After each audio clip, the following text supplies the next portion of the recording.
alit keneh tos biasa ngaos wah banget kabina-bina cek sukarnya dan kalau bagi lain ngumpul lain di hayang dibere tapi lamun ingat akhlak anu sae eta teh geus bu lamun ayeuna ucapan anu sae eta teh atos di bila mana diparentah ke haramese atos di kokok mah lamun urang contohna bisa ngaji urang deui ni dede ayeuna geus digali ni dede punten ka mamahna lain dede ayeuna mah ngidi alhamdulillah kan barangkali itu haji insya Allah nanti ibarat masuk haram anak ini ayah dikiki masuk diganti bentar kau amanah anjing apa anjing ini ada di hati ayah dikiki ayah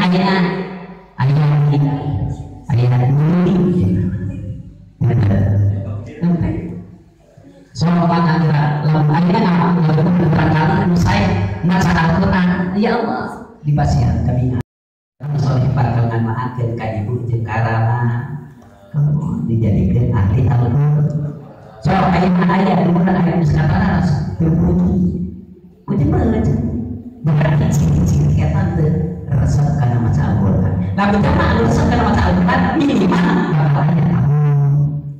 minimal nyata dibuatan karena hari Rasul. Apa dicontohan apa dibuat dengan esai?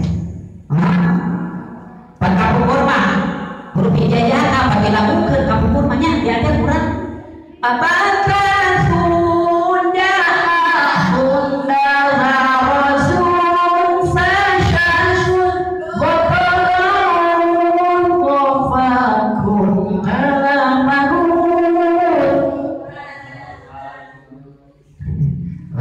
ayat